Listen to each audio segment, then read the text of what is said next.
They don't know what the fuck they're doing. Israel, as soon as we made the deal, they came out and they dropped a load of bombs, the likes of which I've never seen before. The biggest load that we've seen. I'm not happy with Israel. You know, when I say, okay, now you have 12 hours, you don't go out in the first hour and just drop everything you have on them. So I'm not happy with them. I'm not happy with Iran either.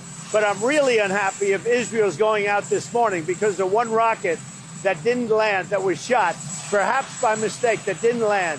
I'm not happy about that. You know what? We basically have two countries that have been fighting so long and so hard that they don't know what the fuck they're doing. Do you understand that? Po pra, Kulla ishte i nervozuar, Trumpi ndërkohë, çfarë po ndodh? Është luftë, Ledio tani do ta rregullojë titullin sepse ka haruar të marrë titullin e fundit fare që kam nisur unë. Është luftë, Ledio e ke ta kam nisur në WhatsApp të fundit, pse ke parë. Luftë, paqe apo biznes? Plasë si të kam shkuar unë në mesazh, të lutem. Kulla çfarë po ndodh? Pse ishte nervozuar Trumpi? Po ka të drejtë, ka Izraeli hyri e imponoi agendën politike, ai e ndoqi, e suportoi, bëri një gjë që doli jashtë parashikimit të gjithkujt, shumë kujt, edhe vetë një pjesë të partisë Trumpit dhe bashkëpunëtorëve të Trumpit, çoi si që nga koha e luftës kundër kur u rrëzu Saddam Husseini, kështu që më konkretisht që para 22 viteve qoj një forcë ushtarake për të goditur një vend tjetër si asë njëherë më parë, pra që nga 22 vite, 23 vite këtej, dhe pastaj thotë unë arri dhe bëjmë marrëveshjen e pushimit dhe ju që jeni partnerët e mi të parë prishni e pushimit, më humbni fytyrën me ata me cilët unë kam bërë marrëveshjen. Në kupto këtu rusët, kupton se në anën tjetër ministri i jashtëm i Iranit ishte në Moskë, kur mbyllet kjo marrëveshje e pushimit, sigurisht që ka drejt. Sepse Trumpi vu fytyrën e vetë, bëri deklaratën vetë para gjithë botës, duke thënë që po shkojmë në një pushim dhe ky është rezultati im. Dhe çfarë bën para se të niset summit NATO-s, ku do të takoj gjithë ata të tjerët që duan ta hanë si qenë se ky as i informoi asgjë, dhe çfarë shkoi atje dhe thonë prisës pas ke bërë në pushim, vazhdon lufta. Normal që ka drejt. Patjetër, po tani pyetja ime është kjo. Në momentin po flasim ne, kishte dalë Irani thotë jemi okay për paqe, thotë nuk duam më luftë, thotë me kushtin që Izraeli dhe mos ashtu më, të mos na godasim më. Netanyahu thonë ka dalë dhe ka thënë okay, dhe Trumpi tani në Hag ka të drejtë sot dhe nesër që të thotë ja, 12 ditë ishte lufta, se aq tha. Anëpushimi u vendos, Irani kërkon të ulet tani në tryezën e negociatave me Trumpin dhe të bëjnë një marrëveshje. Po dhe para se të gjuante Izraeli, Irani në negociata ishte, kërkon të ulet, apo? Po pra. Pyetja ime është kjo, Kulla. Mos ndoshta kjo është thjesht një shkelje syri e momentit, sa Trumpi të kaloj këtë samitin e NATO-s, ku të ketë mundësi të mburet, le të themi në thonjës dhe të thotë ja unë e arritë dhe pastaj ata të rikthehen prapë, siç po ndodh fatikisht siç ndodhi me Gazën, se edhe me Gazën ashtu u tha. Me Ukrainën po e po. Trumpi ka një agendë vetëm politike. Dhe agenda e vetë politike e Trumpit dhe Amerikës Trumpit është Kina. Nëse vazhdonte lufta në mes Izraelit dhe Iranit, ku hyri dhe Amerika, ndërhyrja e Kinës në krah të Iranit ishte e pashmangshme për atë arsye që unë ty të kam thënë, për ekonominë. 12 ditë luftë kanë kushtuar paktën një 50 miliardë euro për të dyja palët ose mirë për treja palët edhe ajo ndërhyrje që bën amerikanët. Spektakolare, po. Tani e imagjinon se çfarë do të thotë vazhdoj një luftë të tillë 1 vjet, 2 vjet, pra gjithë ekonomia, gjithë politika e Amerikës, gjithçka duhet të përqendrohet tek ajo luftë, pa folur këtu për çmimin e naftës, të gazit, të gjithë gjërat e tjera. Raçmimi i naftës me 4 pikë, çudi e madhe. Po sigurisht raçmimi i naftës sepse kundërpërgjigjja e Iranit ishte e dobët. Jo, sepse ata që luajnë, sepse siç ka politika agjenturat e veta, kështu ka shërbim inteligjent edhe industria dhe biznesi. Që ata e morën vesh që kjo punë po shkonte mbyllje dhe nuk do mbyllë kanali. Çfarë ishte gjitha kjo që pamë këto 12 ditë Kulla? Ja them dot njerëzve në fjalë thjeshta, po fare thjesht si prallë. Është shumë e thjeshtë. Izraeli... Qëse s'do vazhdoj më, se unë jam skeptik, unë them që do vazhdoj. Shumë e thjeshtë, Izraeli dhe Irani hynë, ajo që unë kam thënë ditën e parë, hynë në një lojë pa llogaritur, pa patur një strategji dalje. Në një mënyrë ose në mënyrë tjetër strategjinë e daljes atyre ja dha Donald Trumpi dhe Shtetet e Bashkuara të Amerikës. Duke i shpëtuar faqen, por edhe jetën, edhe ekonominë, shumë njerëzve, edhe në Iran, edhe në Izrael. Ti e bën fakt të kryer tani këtë, pra ti je i bindur nuk do vazhdoj më, ky është bas i madh. Unë jam i bindur që nuk do vazhdoj më ajo që ne kemi parë, do vazhdoj diçka tjetër, po jo ajo. Po në çfarë do jetë kjo diçka tjetër? Po duhet të bëj pak panoramën e çka ka ndodhur këto 12 ditë. Pra, në këto 12 ditë ne kemi parë. Do përgjigjem dhe pyetjes luftë paqe apo biznes? Po sigurisht sepse këtu qëndron. Sepse edhe lufta është biznes, edhe paqja është biznes. Atëherë na bie pyetja. Jo, po të dyja janë. Nuk mund ta shmangësh nga aq më tepër ngjirin persik. Ti parasysh aty përballë Iranit ndodhet kush? Katari që është fuqia e tretë e gazit në botë që u bombarduan brëm. U bombarduan një nga bazat amerikane, po çrëndsi ka pa sukses. U pan bombat kaluan aty, u ndërpren fluturimet. Imagjino sikur të vazhdonte kjo punë me anije dhe të bllokoi kanali Hormuz. Mjafton vetëm aq për të parë një spektakël të tillë. Ndodhet Arabia Saudite që është prodhuesi i parë i naftës në botë. Ndodhet Kuvaiti që është një nga prodhuesit kryesorë. Iraku që është dhe prodhues nafte dhe prodhues gazi. Bahreini që është prodhues gazi, Irani vetë që është dhe prodhues nafte dhe prodhues gazi, kështu që normal që çapret, nuk është se duhet çuditemi që ndodh kjo gjë. Dhe aq më tepër për një gjë kaq të rëndësishme siç është energjia bërthamore apo siç janë armët bërthamore. Rajoni është ngjitur me Rusinë, ngjitur me Turqinë, ngjitur me Pakistanin, jo larg është Kina, normal që katrahura nuk është se do shumë të bësh. Dhe u tregua që me pak gjë, ai është një rajon që mund t'i vësh zjarrin. Me pak gjë. Por si konvergon interesat e secilit?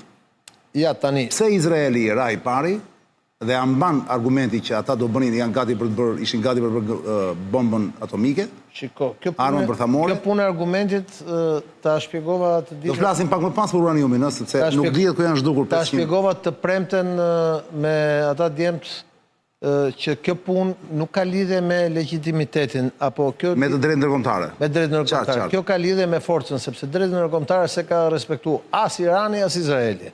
Irani ka 20 vjet, 22 vjet që kur ka filluar lufta në Irak që çfarë s'ka bërë, që kur ka filluar në Afganistan tamam, domethënë me proxy, me gjëra të tjera, pavarësisht se ka bërë sikur s'di gjë. Çështja është këtu tani. Që Izraeli ishte i detyruar për shumë arsye, edhe për të unifikuar faktorin ndërkombëtar që ishte kthyer Izraelit kundër për shkak të Gazës, por edhe për shkak të situatës politike brenda në Izrael e tjerë. Izraeli imponoi një pjesë të agjendës së politikës vetë, dhe kjo tregon nervozizmin e Trumpit, ja imponoi politikës jashtëme të SBA-s, e cila u tregua një aleat luajal, solid dhe i fortë i Izraelit, duke ndërhyrë, po në njëjtën kohë duke thënë, ok, unë po ndërhyj, ti e bëre këtë, unë s'kam ç'a bëj, jam i detyruar të ndërhyj, po në njëjtën kohë ti tash do bësh i dëgjueshëm me mua. Në anën tjetër, pse? Sepse edhe sikur ta mbante ushtarakisht Izraeli, gjë që u vë ndryshim sepse sasia e madhe e raketave që çoi Irani në Izrael e bllokoi Izraelin 2 javë. Njerëzit nuk dilnin më nga shtëpia, unë kam miqtë mi me cilët flisja nga 10 herë në ditë, u dogjën pallatet, u sulmuan portet, u sulmuan industritë, aeroportet, pra u blloku gjithçka, nuk mund ta mbante gjatë Izraeli, kështu për më tepër që ka 2 vjet që është në luftë. Në anën tjetër edhe Irani pati në pikpamjen e brendshme, sepse ne jemi mësuar të shohim një Iran të fortë jashtë që destabilizon me proxin, me Yemenin, me Irakun, me Sirinë, këto gjithë me Libanin e tjerë, por ne pam dobësitë e Iranit. Cilat janë dobësitë e Iranit? Sistemi dualist, ndarja mes sistemit politik dhe sistemit fetar.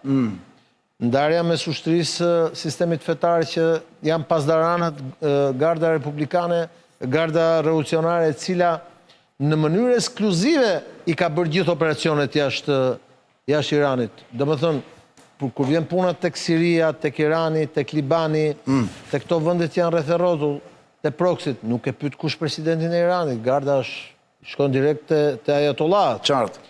Por në të njëjtën kohë, pra u pren kokat e disa drejtuesve të rëndësishëm të pasdaranëve të gardës revolucionare. Por në njëjtën kohë u rrit pushteti i ushtrisë. Ushtria me gardën atje kanë qenë gjithmonë në një lloj rivaliteti të madh. unë kam dyshimet e mia se ato raketat që hodhën brëm Katar ishin të gjitha të gardës revolucionare, nuk ishin të ushtrisë. Qartë. Kam dyshimet e mia që një pjesë ushtrisë në Iran, që janë afër presidentit dhe afër pjesës politike, e kam parë me simpati këtë lloj gjë. Pra në momentin që përfundon, nuk kanë më armik të drejt për drejt Izraelin, se çfarë ndodh? Sulmet Izraelit, pavarësisht se këta kanë një ndarje shumë të fortë brenda Iranit, si më thon 70% e popullsisë në zgjedhjet e presidentit tregoi që është kundër klerikëve. Dhe kundër pasdaranëve, por me sulmin e Izraelit ata unifikuan. Pse? Se Izraeli shkoi vrau dhe disa personalitete të rëndësishme atje. Pra drejtues të ushtrisë, drejtues të pasdaranëve, shkencëtar, goditi universitete, goditi, pra popujt që ndjen në sulm unifikohen në rast të armikut të brendshëm. Tani që kjo punë përfundon, tani hapet një panoramë tjetër brenda Iranit. Tani fillojnë ato luftat brenda llojit që ne nuk i shohim nga jashtë në Iran, por të cilat janë shumë të forta dhe shumë të rëndësishme. Grupet etnike, për shembull, ke azerët brenda Iranit, cilët janë tërësisht kundër regjimit dhe kanë nga ana vetë Azerbajxhanin, i cili i mbështet në këtë politikë, Azerbajxhanin dhe Turqinë, dhe Azerbajxhani është aleat me Izraelin. Ke kurdët e Iranit, të cilët janë edhe kundër regjimit, por bashkëpunojnë edhe me një pjesë të kurdëve të veriut të Sirisë dhe veriut të Irakut, pra të Erbilit, ku janë edhe ata aleat me Izraelin. Ke pjesën e qytetarëve të Iranit, të cilët duan reformim dhe ndryshim politik nga brenda dhe e shohin si kërcënim rritjen e fuqisë së pasdaranëve dhe të klerikëve, por në anën tjetër shikoni si kërcënim më të madh sulmet e Izraelit dhe faktin që ata mund të vriteshin. Por edhe brenda këtyre grupeve, ti ke grupet etnofetare aty brenda të cilët do bubrojnë me njëri tjetrin, si me thonë, ose ato minoritetin sunit, dikur sunitet kanë qenë shumica e Iranit, tani janë këty pakit si rrjedhoi kësaj. Pra gjithë to do zgjohen se e shohin si dobësim sistemit. Vetë Rusia, e cila hyri në krahët e Iranit, po edhe aty hyri me një dobë kuptim, nuk e se shikon dhe me sytë mirë që Irani mund të bënte vetë bombën bërthamore pa patur nevojën e Rusisë, sepse u tregua qartë që pretendimi i presidentit Trump në 2018, kur doli nga marrëveshja bërthamore, për shkak të sepse i vu kusht ndalimin e zhvillimit të programit raketor, pas kështjen i drejt dhe i Izraelit edhe i Amerikës, sepse raketat e Iranit na e treguan këtë gjë. Qartë. Irani ka bërë një program raketor të jashtëzakonshëm. Në anën tjetër, Irani ka një industri kimike të jashtëzakonshme. Ki parasysh që flasim për një nga vendet me popullsinë më të vjetër aty, me universitete shumë të vjetra, shumë afër asaj bazës që u godit, ke një nga universitetet më të vjetra të botës, 1300 vjet. Pra, nuk është një shoqëri kaq komplekse me kaq shumë shtresa, sa që nga jashtë, momentin që ti shef sulmin ky shtet me atë shtet, kuptohet perëndimi unifikuat gjithë me Izraelin. Një pjesë e madhe e lindjes pra të këtyre popujve u identifikuan me Iranin, po jo se duan Iranin ose regjimin Iran, po se shikonin si kërcënim veprimin që bëri Izraeli, sepse ti parasysh ambicie për bërthamor ka edhe Arabia Saudite, ka edhe Turqia, ka edhe Egjipti. Po mund të ketë dhe në vend tjetër, dhe këta thonë, qofse gjithmonë Izraeli do godasë, dhe do vi Amerikat nga godasë gjithë, dhe tash e mori me nder dynjaja këtë punë. Kështu që duhet të ketë një reagim edhe politik edhe diplomatik. Si me thënë, Trumpi vu vezën e Kolombit që me i lloj forme ja hoqet gjithëve sikletin. Por nga ana tjetër, të gjithë kompanitë multinacionale, të cilat kanë kontrollin e puseve të naftës, të burimeve të gazit, kompanitë e sigurimeve të transportit të anijeve, sepse ai është një nga qendrat, kalon 20% e tregtisë botërore të gazës naftit dhe kupton disa para qarkullojnë aty me sigurimin dhe sigurimin e mjeteve të transportit, të kompanive të sigurimit nga pikpamja teknike, të satelitëve që janë përqendruar aty, pra është një volum pafund i madh lekësh dhe biznesi, me që kemi luftë paqe apo biznes, do të thënë që janë të treja, që kanë qenë shumë palë, cilat kanë marrë frymë dhe kanë thonë, më në fund, ndodhi diçka e cila po na nxjerr nga kjo histori. Ky është krateri që ka bërë ajo? Një nga krateret. Normal. Si quhet? Kushton $400 milion një bombë si kjo. Si quaj G e rova tani? $400 milion kushton. E ti po si quhet bomba? Kuaj Ledio Stanzieri aty se... Më se e rova tani, si quhet tani? G7, G57, GC... Po qënë si Ja, ka? kjo. GBU 57. GBU-ja cila është bombë tunel shpuse, pra... Nese, vazhdoj logjikën thjesht se e pash në ekran. Pra, jemi në një pik ku, le të themi, Izraeli do duhet t'i kthehet problemeve të shtëpisë dhe do ketë probleme shumë me rindërtimin, sepse media në Izrael ishte shumë e bllokuar për të mos dhënë gjitha dëmet që po bënte Irani, sepse mos harrojmë gjë. Për shumë vite kemi shkuar dhe kemi treguar që Izraeli ka një sistem pathyeshëm mbrojtës raketore etj. Filloi të tregonte çidopsi. Kjo luftë tregoi që nuk funksionoi. Jo, funksionuan, po jo 100%. Nuk funksionoi, goditën ku duan e bllokuan gjithë sistemin, sepse për atë punë u krijuar, kanë shpenzuar miliarda dhe miliarda. Bashkimi Evropian do të ndërtojë. Ja kanë blerë amerikanëve besoj këtë sistem apo jo? E kanë krijuar vetë. E ka krijuar sistemi Rafael, ka pas dhe bashkëpunim me amerikanë, me francezë, domethënë industria Rafael që kanë atje, por nuk funksionoi. Që do të thotë që tani e tutje të gjitha këto vendet që janë rrotull aty.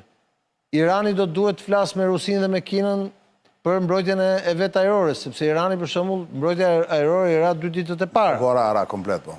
Izraeli do duhet të flasë për mbrojtjen ajrore, por dhe Arabia Saudite do duhet të flasë për mbrojtjen ajrore. Dhe Iraku do duhet të flasë për. Dhe këta të gjithë ku do i blejnë këto? Në Amerikë, në Rusi, në Kinë, kështu që do të kuptosh që gjithë ta tash janë të detyruar. Arabia Saudite zakonisht blen nga Amerika apo jo? Sigurisht Arabia Saudite blen nga Amerika dhe Katari blen nga Amerika, por Irani blen nga Rusia, ndoshta. Po kanë treguar që blen edhe tjerët, ka bler edhe nëse të kujtohet ty kur ra Xhopoulos në Burg, ish ministri i mbrojtjes. Xhopoulos. Po, ish ministri i mbrojtjes së Greqisë, Greqia nga Rusia i bleu, kupton? Po, në atë kohë po e vërtet. Tani me këtë që ndodhi, tregon që Erdogani ka pas drejt kur bleu S-400 nga Rusia, se të mbron S-400, është një sistem që të mbron, ndërkohë ato 2 sistemet TAD që i kishte dhënë Amerika Izraelit nuk mjaftuan për një sulm, se duhet më shumë. Ndërkohë që Amerika i ka shitur Arabisë Saudite, edhe i ka shitur edhe Katarit sisteme mbrojtëse TAD, po duhet blenë më shumë, pra e gjithë kjo do krijoj, pra e gjithë kjo që ndodhi në 12 ditë, tregoj çfarë kërcënimi kemi, sa i madh është kërcënimi dhe sa shumë para do duhet gjithë të investojnë në mënyrë që në të ardhmen të mos përsëritet një panorame e tillë. Nuk di ta dash përgjigjen është luftë, paqe apo biznes, apo të treja bashkë. Meqenëse sot kemi samitin e NATO-s, ku Trumpi ka propozuar gjithë që o 5% ose do e prishim NATO.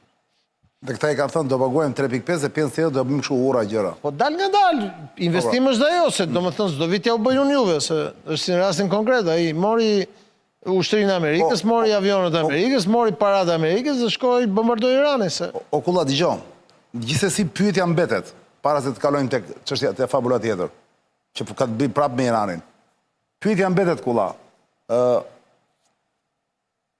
Sa ata që bën baste sot, edhe nesër, këto 2 ditë.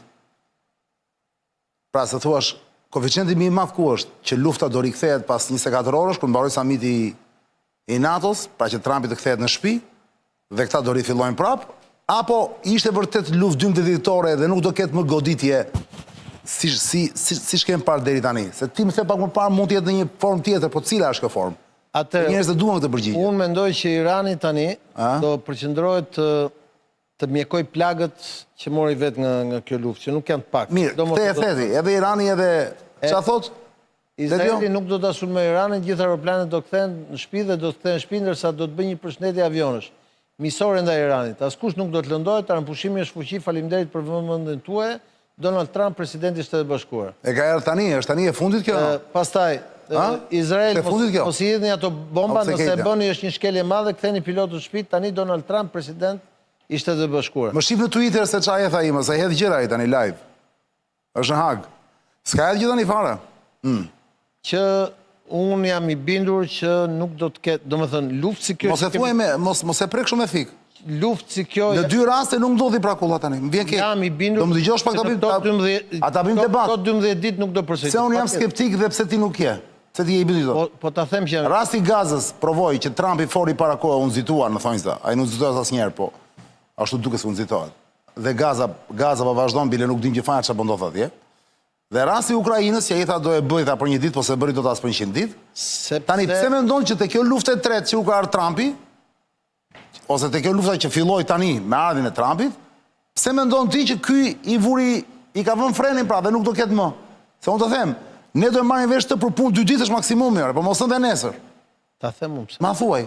Pra, ç'a e mban këtë paqe në thonjza? Sepse nëse vazhdon kjo luftë, Trumpi, Izraeli nuk çon dot trupa në Iran.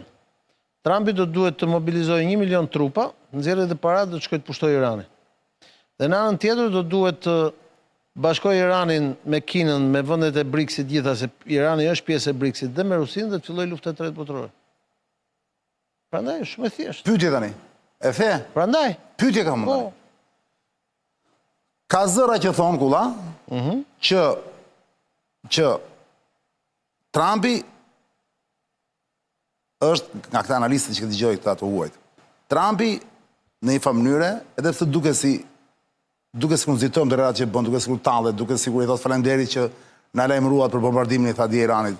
Dëgjoj, të falenderoj tha që na lajmëruat tha se e pana nuk mund më mushtar tha, dhe ku se çfarë tjetër.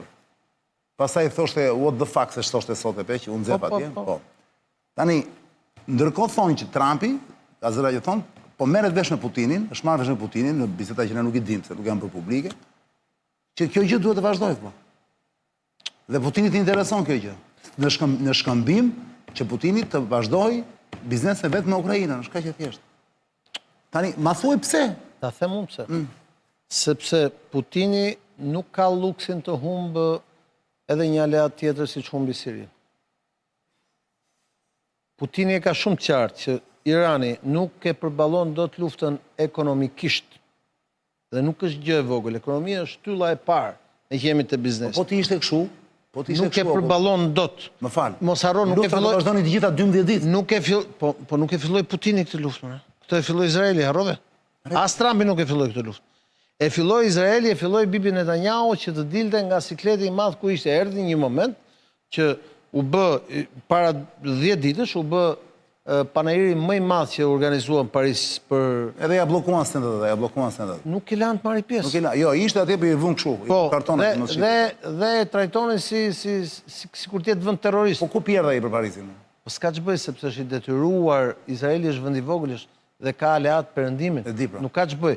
Dhe ai i unifikoi të gjithë në një drejtim, i dha të gjithëve një agjendë duke thënë që unë po luftoj edhe për ju që mos e lej Iranin të pajiset me bombë bërthamore. Në momentin që të gjitha palët kanë rënë dakord dhe Agjencia Ndërkombëtare Bërthamore. Nga natyra je tip optimisti, je pozitivi. Po, që këta nuk e bëjnë dot më bombë bërthamore, do duhet një justifikim shumë i fortë për detyruar Shtetet e Bashkuara të Amerikës si çojnë një ushtim me paktën 500.000 veta. Irani është i tërë një vend malor, si ç'a do bëjnë?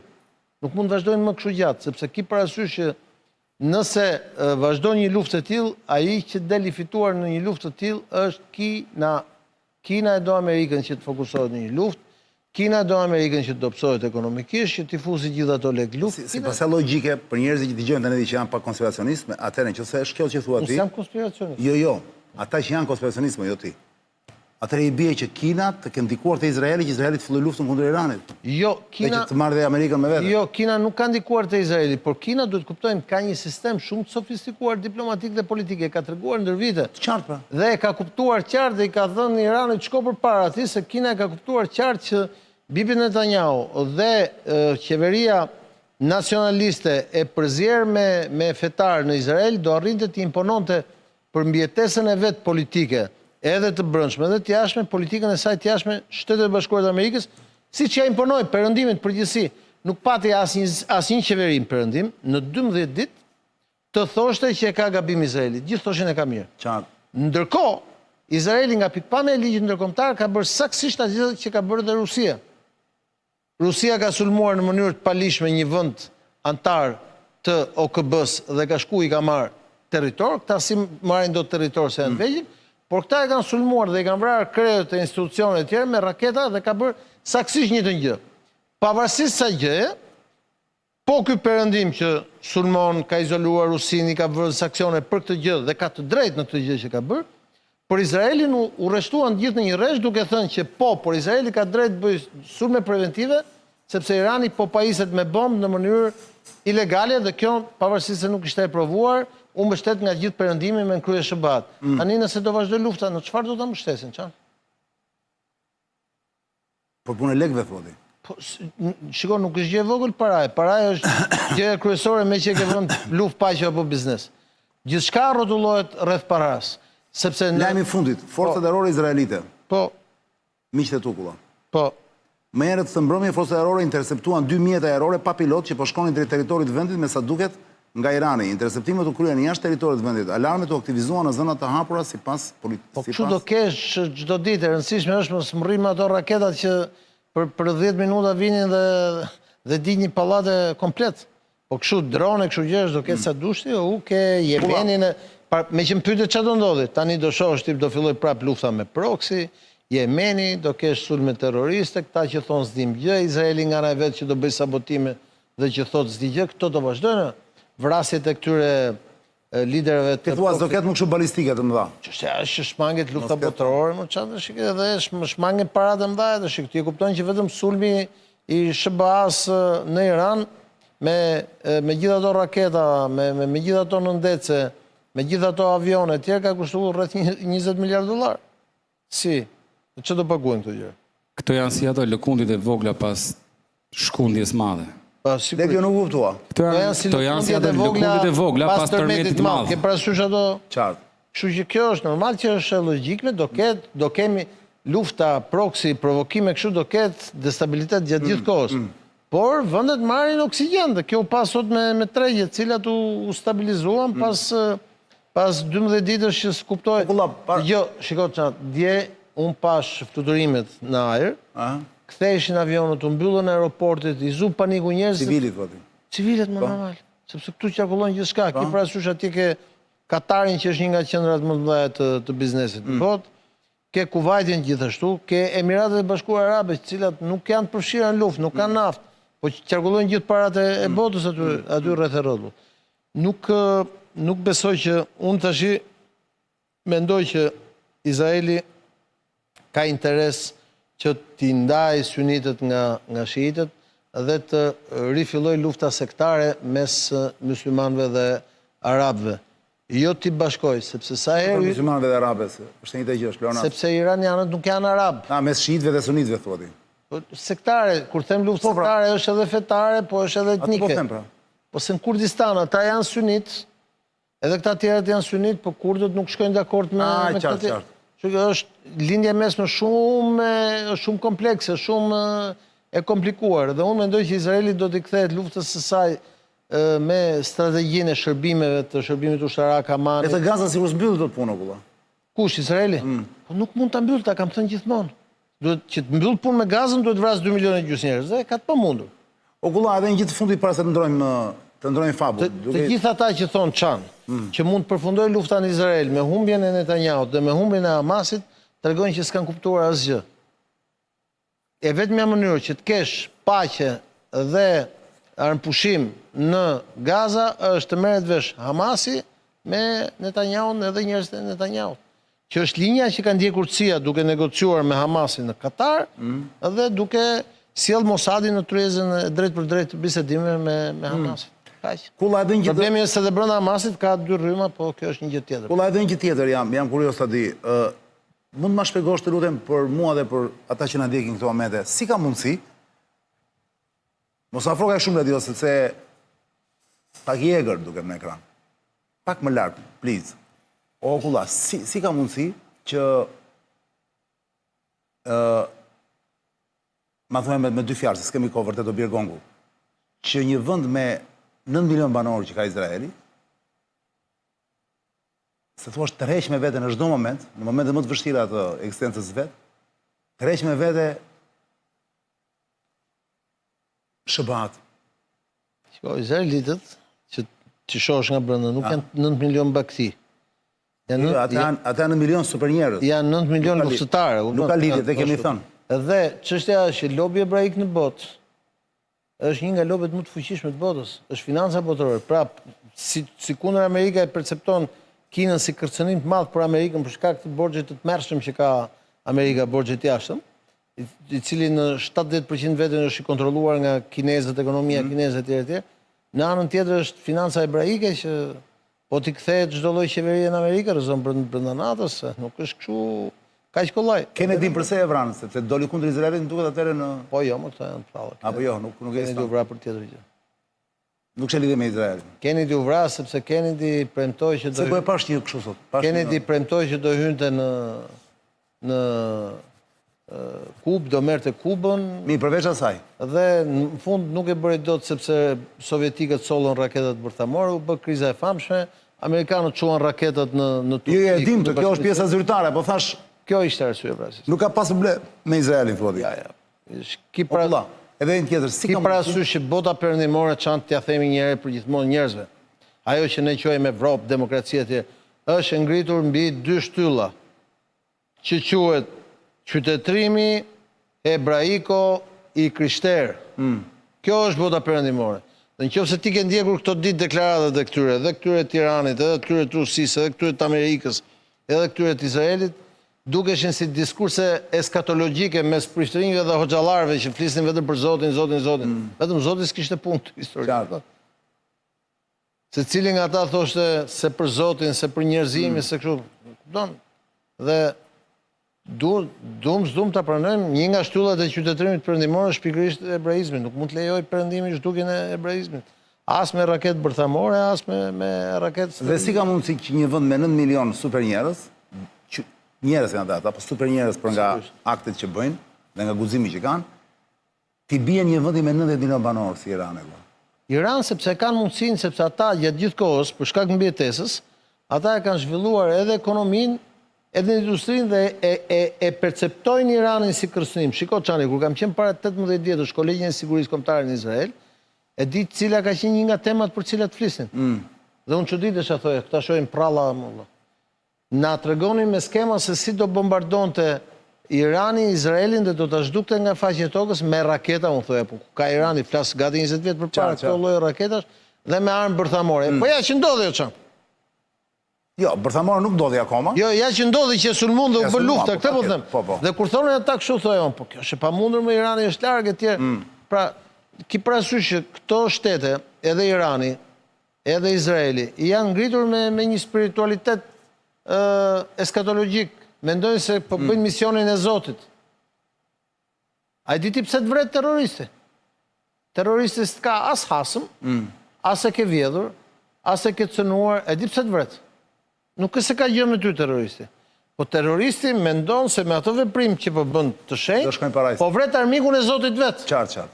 Kemi shumë larg këtij mentaliteti. Unë kam thënë gjithmonë, shiko se rusët në fund fare do qëndrojnë, pavarësisht se janë me Iranin, do qëndrojnë krahët Izraelit. Pse? Se kanë 1/3 e popullsisë Izraelit e kanë ruse. Qartë. Dhe problemi është se hebrejtë rusë në Rusi janë shumë të fuqishëm, janë edhe shumë afër Putinit, në sistemi financiar. Kanë edhe njerëz në tek forcat e armatosur etj. Pra, është treguar që me këtë lloj rrjete që nga mbretëria e Spanjës, kur ndodhi pastrimi i parë etnofetar kundër muslimanëve dhe kundër hebrejve, që e bëri Vatikani në vitet 1500, që u pastruan gjithë hebrejt nga hebrejt sefardik nga Spanja dhe erdhën në Ballkan, u vendosën kryesisht në perëndorinë osmane, që atëherë këto luftra sa herë që janë bërë për interes politik, janë bërë për interes ekonomik, por janë maskuar gjithmonë me një diskurs eskatologjik, fetar edhe shpirtëror. Nuk është. Më vjen mesazh për ty. Po. Çaj të lutem një pyetje për zotin Kulla thotë.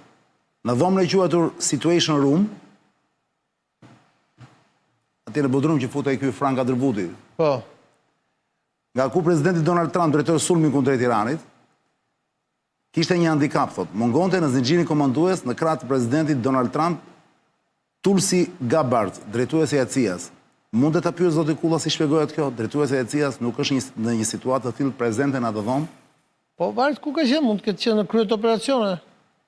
Operacioni bëhet atje, pra ndodh atje. Po ti operacionet sekrete nuk bëhen atje, aty ishte para medias, ku çfarë lidhje ka i modës. Ti mendon që janë bërë gjithë ato veprime dhe Imagjino sa agjencias ke pasat ditë në gjithë atë rajon, në Katar, në Arabi Saudite, në Kuwait, në vetë besoj brenda Iranit, në Azerbajxhan, në Armeni, në Irak, në Kurdistan, kuptoj, imagjino se si ka qenë, Pakistan, në Afganistan, kuptoj. Nuk është, kur ndodhin këto gjëra, gjithë energjia shkon aty dhe nuk është... Dhe ka më vjen përgjigja për zonjë që të pyeti me këtë mesazh, më thon nuk është drejtuesja e CIA-s.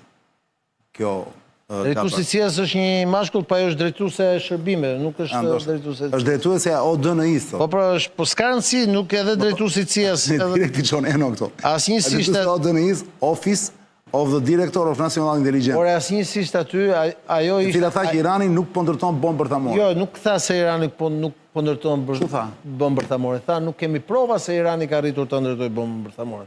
Mos ndryshojmë.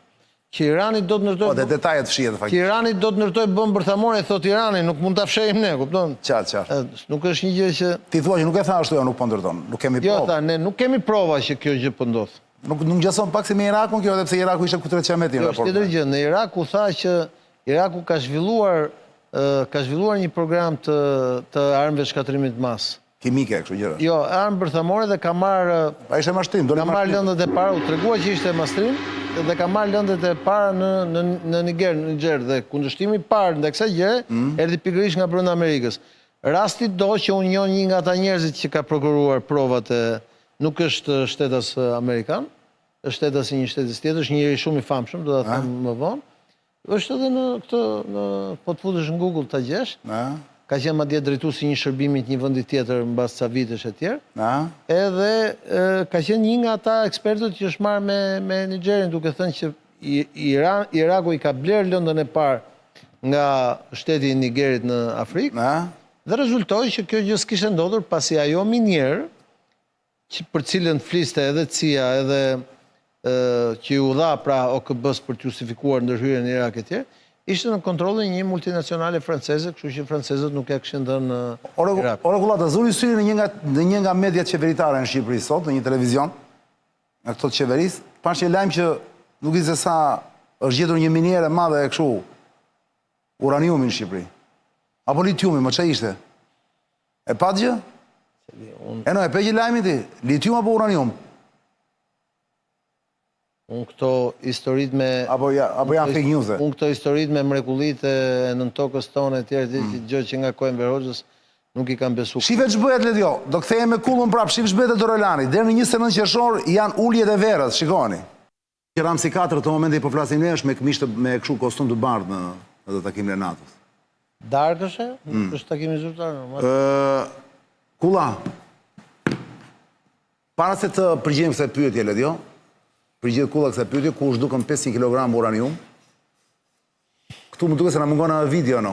Ajo foto që, nise që i Ledjos, foto në të regon makinat se si zhvendosen para sulmit Amerikan. E gjedo të foto? është e thjesht farë për të gjetur, se ka bërë xhiron e botës ajo. Ledjo, para se të... Ose tani më mirë, po. Ja po tani seno tani. është një foto nga lartë e Mamës Satelit, ku të regojnë kamion pa fund, që dalin nga aji bunkeri famshëm i Fordo, në Fordo, kanë dalë disa ditë para se të bombardoj. Pra informacionet ishin. Tani CNN-i sot ka thënë, nuk ka dëmtuar gjë bombat që ka lëshuar Amerika. Po nuk kanë kapur atë, pra. Ka lëvizur uranium. Nuk ka lëvizur uraniumi, pra. Nuk ka lëvizur, ashtu. Tani, pyetja është kulla dhe kjo është një shqetësim që është ngritur sot gjithandej, në fakt nga gjithë analizë serioz në botë, nga ta pak analizë serioz që ka, se të shumica janë kulturët qameti. Në botë po flasin, në Shqipëri s'ka fare, përveç teje. Ku është duken 500 kg uranium? Nëse kthehemi Çan dhe shohim marrëveshjen e famshme të 2016-s, Obama Iran, SBA Iran, po le të themi Perëndim Iran me krye SBA-n. Në marrëveshjen e famshme të 2016-s, kushti ishte që programi i pasurimit të uraniumit nga ana e Iranit të monitorohej dhe të bëhej në Rusi. Pasi iniciatorët e këtij programi kanë qenë Rusia e asaj kohe, pasi Rusia është edhe një vend që është ndër vendet kryesore tek Agjencia Bërthamore në Vjenë, po është edhe një vend që edhe energjinë bërthamore dhe armët bërthamore i ka të zhvilluar nivelet më të larta.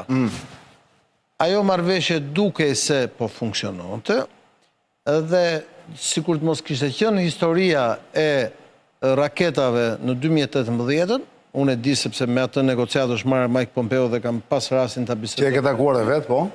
Dhe sikur të mos kishte qenë ajo historia e raketave në atë kohë, unë mendoj që ajo marrëveshje do kishte ngelur në funksion. Dhe unë tani mendoj që këto uraniumi që ata kanë hequr nga magazinat, pra nga depot, ka vajtur në Rusi dhe është pjesë e... Rozisht e ka? Po. është postuar në Rusi dhe është pjesë e marrëveshjes që programi i energjisë bërthamore, pasi nëse ti do ndiqe presidentin Putin këto ditë, Putin i ka thënë që Irani nuk ka ndërmend të ndërtojë armë bërthamore, por të pasuroj uraniumin që të krijojë energji të pastër, energji bërthamore për centralet bërthamore dhe për këtë garantojmë ne. Madje në pikërisht në kuadër të kësaj, Medvedevi, ish presidenti, që është dhe kryetari i Këshillit të Sigurisë Kombëtare në Rusi, tha se po tjetë për koka bërthamore, për raketat, ja japim dhe vende tjera, duke nuk kuptuar që mund të japim ne. Dhe Trumpi që tha, ore, kam dëgjuar që Medvedevi tha kështu është, e vërtet? Do me thënë, ore, qa po thua? Qa po, mos mundojnë, mos rrikin dhe përmëndi ma të fjallë. Po, qa po thua, do me? Sepse se gjitha palët tani ka një merak, se ne mos harrojmë që ka një shtet që i ka dalë jashtë kontrollit në një logjik tillë dhe e bëri armën bërthamore dhe u pajis me armën bërthamore. Që është Korea e Veriut. Korea e Veriut. Ata nuk duhen të përsërisin rastin e një Korea të Veriut. Por unë të them që ka patur negociata të forta nën tavolinë, ku ka patur një rol të jashtëzakonshëm lobi hebre në Rusi, por edhe negociatat e drejt për drejta mes negociatorëve të amerikanë dhe negociatorëve rus, në mënyrë që uraniumi të shkoj dhe të jetë në kontroll të përbashkët iraniano-rus, por brenda territorit të Rusisë në mënyrë që të... Ti thua është Rusi, po kjo për herë të parë po dëgjoj unë këtë. Eno, kjo mund të ishte edhe një titull i paparë. Tani çan ti e di që uraniumi mund të ketë shkuar në Rusi, valla. Unë kur flas nga Irani. Ja shihe foton kulla. Po sigurisht. Po ti këtë e ke me informacion apo e ke me dyshime? Me informacion çan. Zërbe. Të dhash dhe referencën. Po ka dalë kjo ndonjë mediat kjo? Jo, nuk dalë media, unë nuk po flas për informacione mediatike. Jo, a ka dalë media kjo informacion në ndonjë media, jo? Se besoj, po, do më thënë, ki parasysh që sot kanë folur gjithë ditën për këtë çështje me disa miq mi cilët...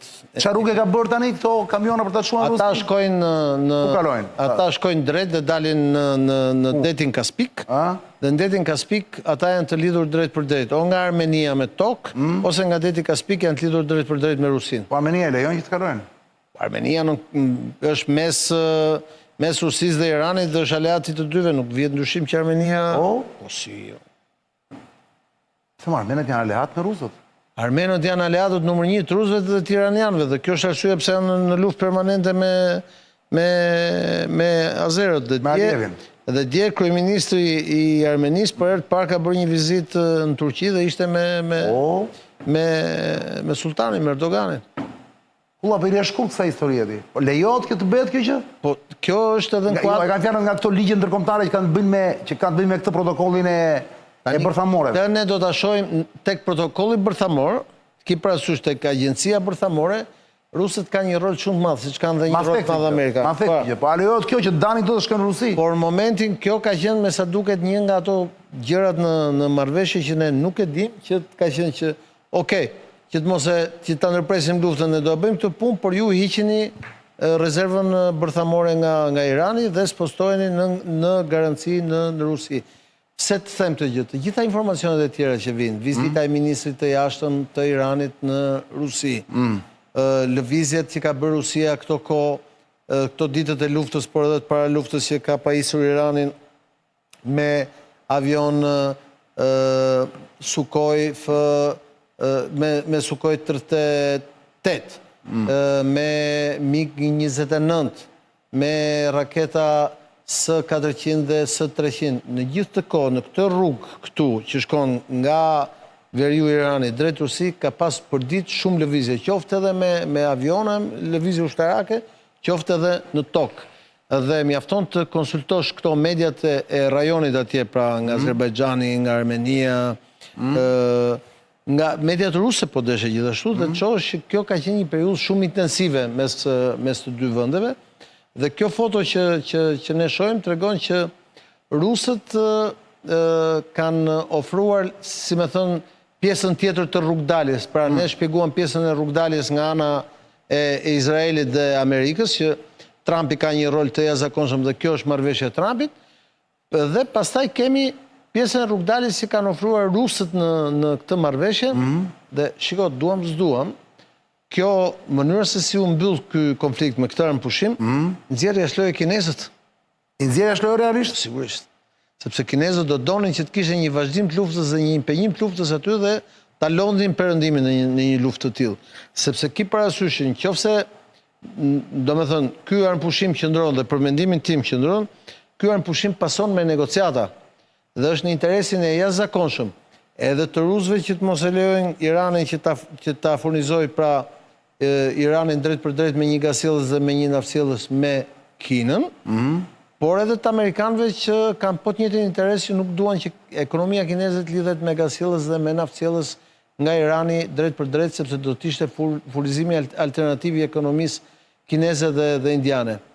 Dhe unë shoh që edhe lëvizjet e kujdesme të diplomacisë ruse me Izraelin kanë qenë shumë të kujdesme, por edhe të diplomacisë drejt për drejt ruse me Amerikane. Çpati sipas teje Trumpi e ka të kontrolluar apo është tipi që e lëshon veten dhe nuk pjerdh fare për shembull? Sot është bërë tmerr nami për CNN-in. Do të thënë, i ka rënë CNN-i të keq fare, i ka fake news, pare se çka thënë ekipi atyre sepse CNN-i ka thënë që nuk është shkatruar industria nukleare iraniane. Sepse Donald Trumpi e konsideron CNN-i një media kundër, një media afërsor. Historikisht e ka. Po. Dhe sigurisht që këtë gjë do të ashtu, por nga ana tjetër mos harroj që CNN-i ka shumë njerëz që shumë burime që punojnë akoma në shërbimet sekrete, në diplomaci, në Pentagon etj. Kanë dhe ato informacione të tjera. Por ki parasysh një gjë. Pentagoni ka qenë shumë i kujdesshëm në deklaratat e veta, përfshi edhe ai sekretari i Pentagonit, përveç asaj gafës që bëri që tha sulmuam Tiranën.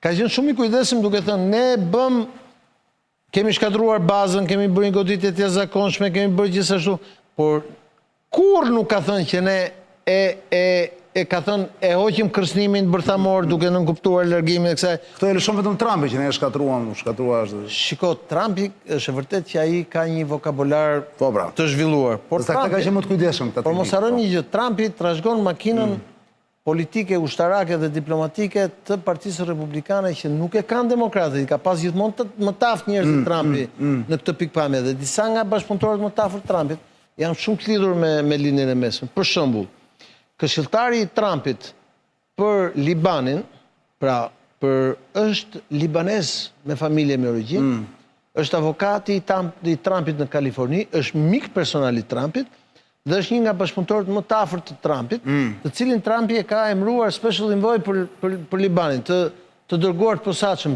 Trumpi ka shumë nga këta njerëz, të cilët vinë edhe nga biznesi. Sigurisht. Cilët janë lidhur dhe me kompanitë e mëdha, gjë që krijojnë xhelozi brenda administratës. Imagjino çfarë lufte ka brenda administratës amerikane, klane, grupe, interesa etj. Dhe kuptohet që ka nga ata njerëz që shohin njerëzit që kanë dalë jashtë lojë dhe i kalojnë informacion CNN-it apo mediave të cilat janë kundërshtare.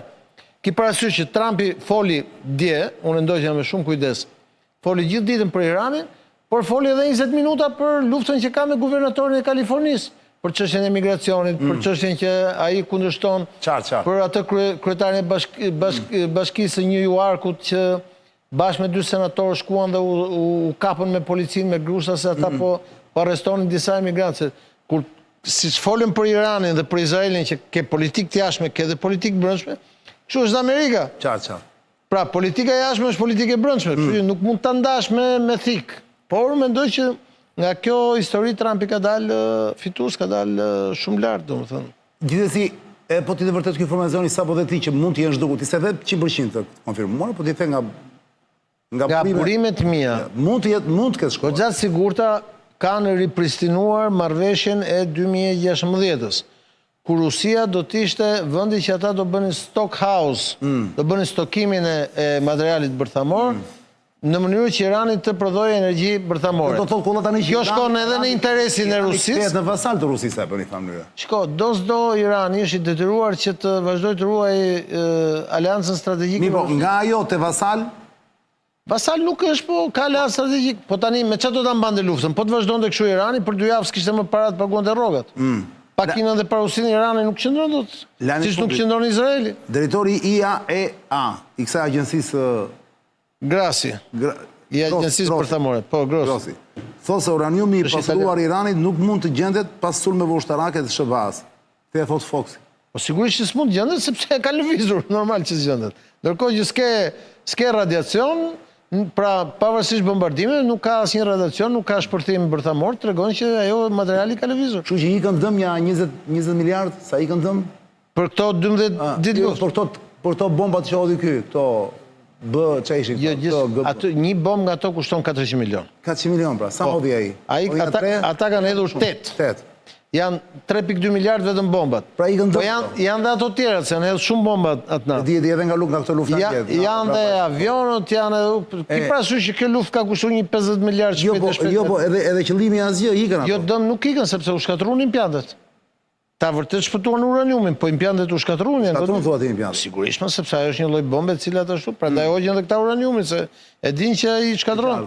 Po ki parasysh që me aq uranium, nëse do mrinte bomba, ai mali do shpërthente i tërë, kupton se ajo e çan. Po ki çfarë teknologji ka një, kupton? Çfarë teknologji ka? Aty duket sikur jemi në hënë. E shikon malin si është aty? Është tmerr. Sikur ka zbritur njeriu në hënë edhe po zbulojmë. Këtë lloj teknologjie. Imagjino çfarë force ka teknologjia e sotshme. Kjo luftë na mësoi shumë gjëra.